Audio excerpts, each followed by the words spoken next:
Sa ganitong parang managising ang Marawi City.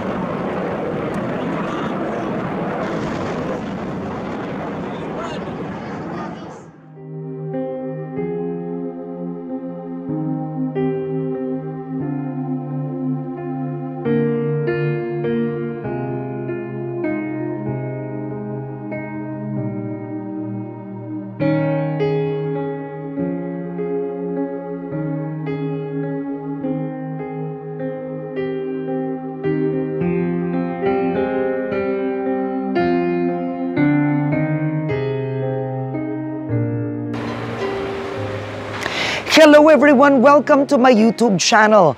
Nitong Mayo 2023 ang ika-6 na anibersaryo ng Marawi Siege.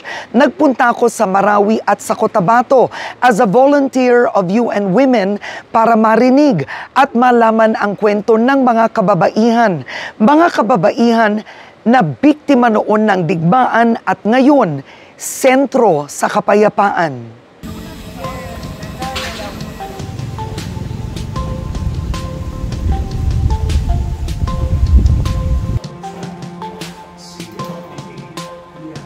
The women were differently impacted kasi sila talaga yung nag-aalaga para may pagkain, para may tubig, para yung mga nagkakasakit. So sila yung care work sa loob ng bahay na nandoon yung kanilang tutok.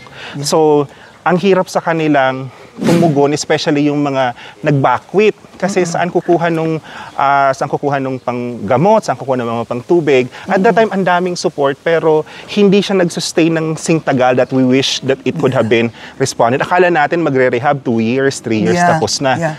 6 years after, backwit pa rin ang marami sa kanila.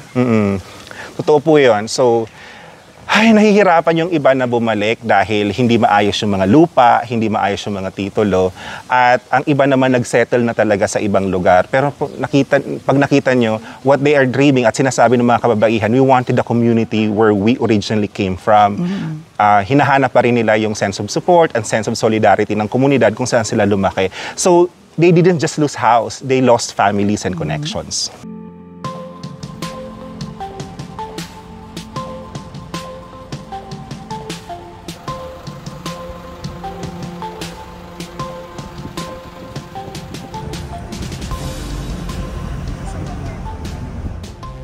So Sir Jaff was here during the siege in Marawi. So Sir Jaff, gaano kahirap noon sa siege? During nung first day talaga, it was really shocking of course kasi nangyari yung malayo pa sa amin. So we were hearing exchange of gunshots. That time, di pa kami talagang natatakot of course kasi sometimes minsan may mga naririnig kami baril, but that's very usual. So, there comes nung medyo gumagabi na, doon na kami nag-alala because grabe na yung barilan and all, may mga sinusunog ng government agencies and all. So, that was really hard during that time.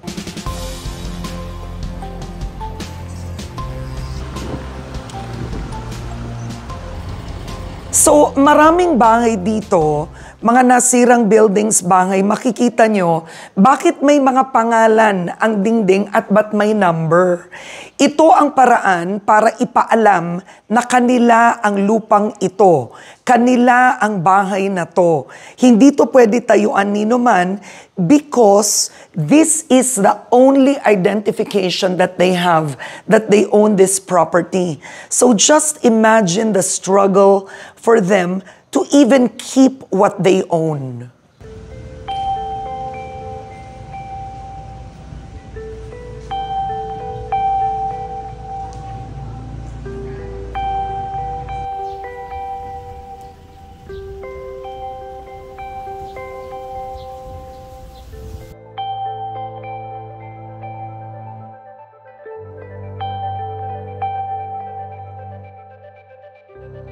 Ito ang Barangay Buganga. Isa ito sa napakaraming temporary shelters kung saan inilipat ang mga pamilya na nabiktima mula sa Marawi Siege. Dito may 6,000 katao na nakatira. Isipin po ninyo, 6 na taon na ang nakakaraan. Hanggang ngayon, nasa temporary shelter pa rin ang marami sa kanila.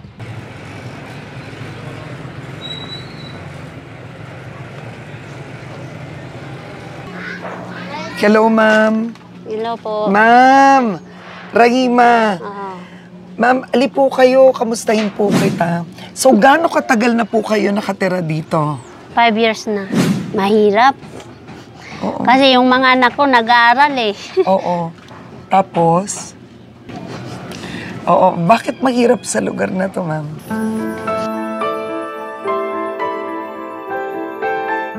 Gusto namin mabalik kami sa amin. Mahirap dito. Oo, bakit po, ma'am? Ba't mahirap dito? Kasi hindi kami kasi sa loob eh. At saka yung hanap buhay dito mahirap. Hindi kasi yung paninda ko sa ang mga anak ko. Sa 7 anak po ninyo, no? May apo na ako. Yung panganak ko, yung panganay ko may asawa na. Nag-asawa nung yung una namin pagtira dito. Nanay, Oh, so yung ni sahig nga po, wala kayong sahig. Wala. Oo, yun ang mahirap. Oh. Oo. Hindi nyo naman to magastosan kasi hindi nyo to talaga bahay at lupa. Opo. Kami din gusto namin makauwi doon. Kasi kahit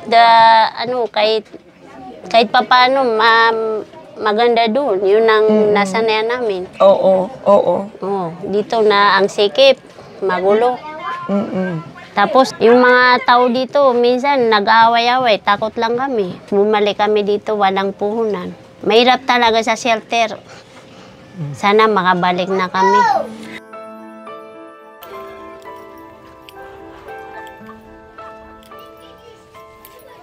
Kami dito sa Area 4, sa Gunsungan Shelter, mapaya pa naman po yung pamumuhay namin dito. Ang problema lang po namin is yung tubig. Lack of water kami dito. Bumibili kami ng tubig pag kailangan namin. Then yung walang pera na maibili ng tubig, nag-aantay na lang po ng ulan. Pero 6 na taon na, you still live in temporary shelters. Mahirap po yung buhay na walang trabaho yung mga asawa ho namin. Mahirap sa kalooban namin na hindi kami basta-basta makabalik doon. Yeah. Kasi yung wala pa po kaming pera na maipapatayo ng bahay po namin. So, mahirap po yon. Sa panahon ng giyera, iba talaga yung epekto sa kababaihan, matindi. Kasi sila talaga yung umaako nung napakaraming responsibilidad ng giyera pagdating sa pagkukumpuni. Pero nasaan sila in terms of the reconstruction? Nasaan sila in terms of decision-making sa rebuilding? Yun ang hinahanapan natin ng paraan para makapasok sila sa mga areas where decisions are made, sa pagpupursige at saka sa pagre-rebuild ng kanilang mga komunidad. Commander is yung isang nag-building kanina. So, dahil dito sa suporta ng UN Women. Hello, ma'am! Hello! Ay, Aling Wilma. Yeah, Hello. Yes, good afternoon. Ito si Wilma. Wilma used to be a combatant. Siya po ang trainer ng mga kababaihan noon. Tinuturuan niya silang bumaril, sumabak sa gera noon. We train yung mga kababaihan, gina-train namin. Nang sa ganon, pag wala ng mga kalalakihan doon sa firing line, nandito kami ng mga kababaihan na marunong kaming bumaril, marunong kaming how to use the guns, all the type of the guns na alam namin kung paano gamitin. Nang sa ganon, ay kami na yung susunod sa kanila. Hindi rin madaling mag-transform kasi ang nakasanayan namin, doon kami nakatira sa kampo. Isa na yung UN Women na nagtitrain sa amin. Yeah. Paano kami magiging civilian? Kasi mahirap na eh. From military into civilian is not an easy work. Yeah. It is there are so many challenges. Because you and women also has to help change your mindset.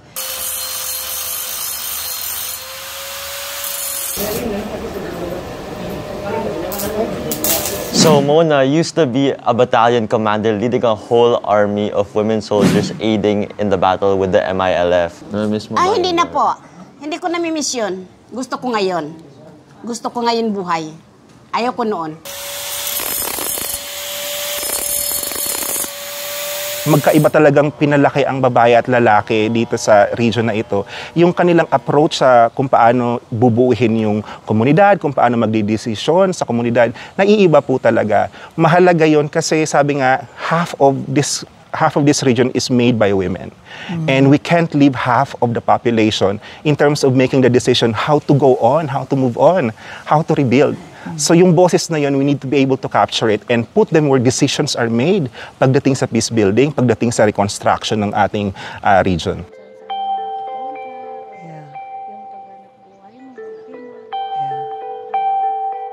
Ako, dati akong woman combatant kasi asawa ko ng commander at tapos yung mga magulang ko, mga combatant din.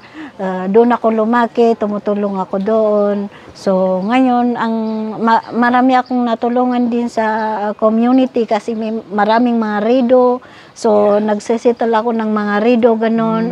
May patayan, may rambolan, ganon. Tapos may mga rido din pa because of the mga lote na yun. So any kinds, tumutulong din ako doon. Sa project po na supported by UN Women, tinuturuan po namin sila kung ano yung kanilang karapatan. At tinuturuan din po namin sila paano protektahan yung karapatan ng kanilang mga kasamang babae.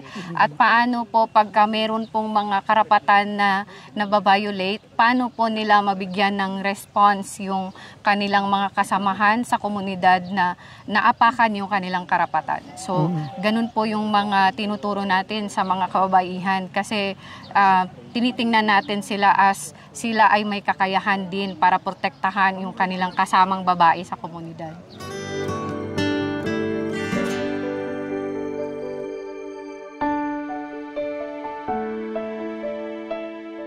This trip has been meaningful to me because as a 15-year-old, I've only seen the consequences of war in film. And now I'm here in Marawi, seeing the realities of war and the consequences it has on the people. And I am reminded how blessed I am and how privileged I am. This trip has also shown me the role of women. Women have been able to solve the problems and conflicts in Marawi and slowly start rebuilding it and bring people back.